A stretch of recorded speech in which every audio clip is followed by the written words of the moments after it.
श्री स्वामी समर्थ. जय जय स्वामी समर्थ. नमस्कार स्वामी भक्तांनो.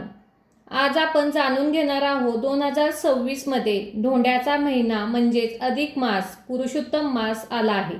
भगवान विष्णू आणि भगवान श्रीकृष्णाची सेवा करण्यासाठी पुण्य संचयन करणारा हा काळ आहे. 2026 धोंड्याचा महिना म्हणजे अधिक मास कधी सुरू होत आहे? अधिक मासाचे महत्त्व काय? अधिक मासाचे महत्त्व आणि काय करावे, काय करू नये, कोणती आध्यात्मिक सेवा करावी, कोणते मंत्र स्तोत्र करावे, कोणत्या ग्रंथाचे वाचन करावे, अशी सर्व माहिती आजच्या या व्हिडिओमध्ये बघणार आहोत. त्यामुळे चॅनेलवर नवीन असाल तर चॅनेलला सबस्क्राईब करा. मराठीमध्ये चैत्र, फाल्गुन जे काही मराठी महिने आहेत त्यालाच आपण चंद्रवर्ष म्हणत असतो. एकूण यामध्ये 365 दिवस असतात. तर सौर वर्ष म्हणजे आपलं इंग्रजी कॅलेंडर. जानेवारी ते डिसेंबर हे 365 दिवस असतात. चंद्र आणि सूर्याच्या गतीतील फरकामुळे जे काही 365 दिवस आहेत त्याला चंद्रवर्ष आणि सौर वर्ष यामध्ये दरवर्षाने 10 दिवसाचा फरक पडतो. त्यामुळे प्रत्येक 3 वर्षानंतर हा जो फरक आहे त्याचा ताळमेळ घालण्यासाठी प्रत्येक वर्षाच्या 10 दिवसाचा फरक असे 3 वर्षाचे 30 दिवस असा मिळून अधिक मास धरून हा ताळमेळ घातला जातो. वर्षभरामध्ये कितीही महिन्यामध्ये अधिक मास येऊ शकतो. यावर्षी अधिक मास आला आहे मे महिन्यामध्ये, म्हणजे मराठी महिन्यामधील ज्येष्ठ महिन्यात अधिक मास सुरू होत आहे. 17 मे 2026 रोजी अधिक मास सुरू होईल आणि अधिक मासाची समाप्ती 15 जून 2026 म्हणजेच 17 मे ते 15 जून 2026 दरम्यान अधिक मास आहे. नीच ज्येष्ठ म्हणजेच मुख्य जो ज्येष्ठ महिना आहे दरवर्षी येणारा तो सुरू होईल 16 जून रोजी आणि संपेल 14 जुलै रोजी. अधिक मासामध्ये काय करावे? अधिक मासाला पुरुषोत्तम मास असे म्हटले जाते. भगवान विष्णूच्या कोणत्या रूपाची पूजा, सेवा, आराधना अवश्य करावी. वर्षभर आपण भगवान विष्णूंची सेवा करत असाल तर या महिन्यात पुरुषोत्तम म्हणजेच भगवान विष्णूची, श्रीकृष्णाची या महिन्यामध्ये पूजा करणे, सेवा करणे अत्यंत पुण्य व फलदायी मानलं जातं.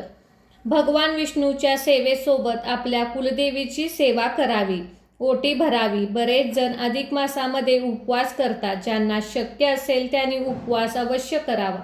ज्यांना शक्य नसेल त्यांनी उपवास करू नये. भोजन करावे म्हणजे जेवताना मौन पाळावे.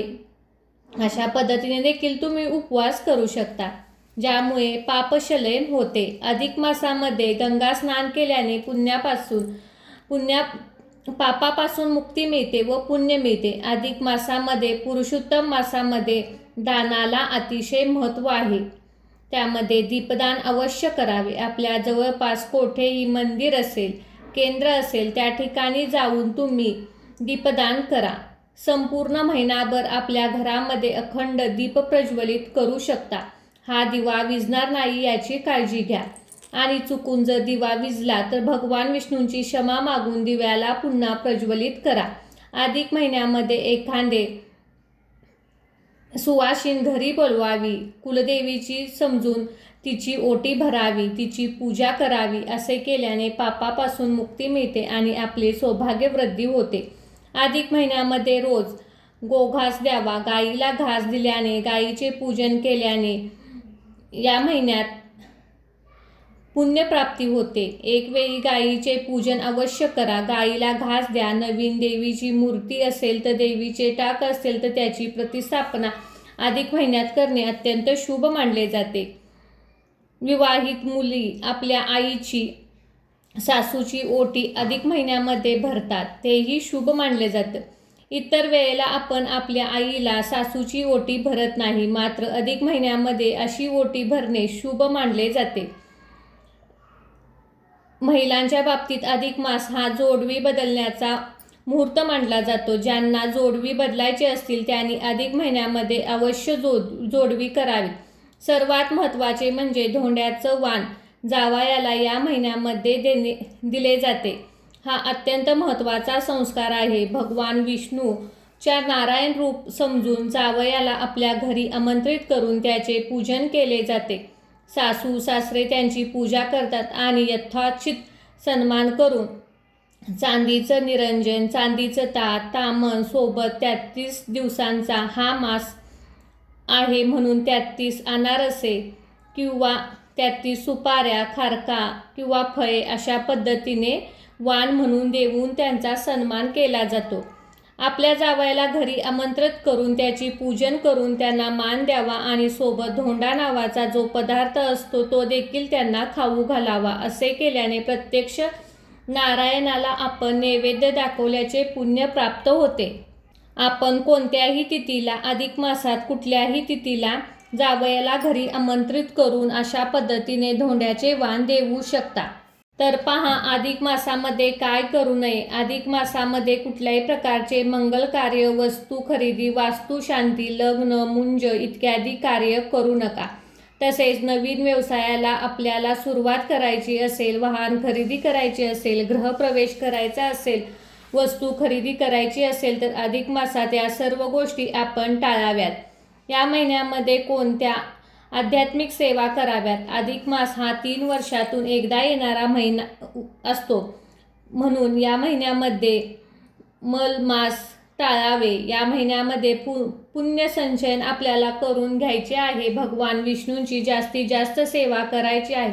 यामध्ये प्रामुख्याने विष्णू सहस्त्रनाम आपण रोज पठण करा, श्रवण करा.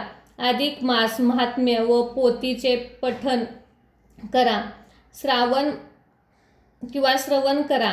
याचप्रमाणे हरिविजय नावाचा ग्रंथ वाचू शकता, गुरुचरित्राचे पारायण करू शकता, नवनाथ भक्तिसार या ग्रंथाचे पारायण करू शकता, व्यंकटेशा स्तोत्रचे पठण करू शकता. जर काय जमलंच नाही तर ओम नमो भगवते या मंत्राचा देखील तुम्ही जप करू शकता. कुलदेवीची सेवा करू शकता. स्वामी समर्थ महाराजांच्या मंत्राचे श्रवण पठण करू शकता. आपल्या धनाची शुद्धी होते. अधिक महिन्यामध्ये जेवढे शक्य होईल तेवढे दान करावे, ब्राह्मणाला दान द्यावे. आपले जावई त्याचप्रमाणे याचक असतील, भिकारी येतील, त्यांना देखील आपण शक्य होईल तेवढे दान अवश्य करावे.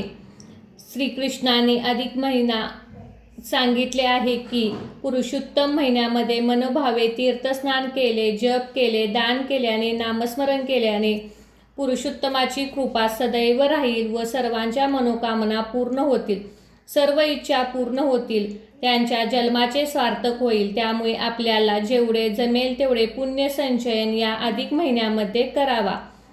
जर माहिती आवडली असेल तर जास्तीत जास्त लोकांपर्यंत हा व्हिडिओ शेअर करा, चॅनेलला सबस्क्राईब करा आणि कमेंट बॉक्समध्ये ओम नमो भगवते नक्कीच लिहा. श्री स्वामी समर्थ.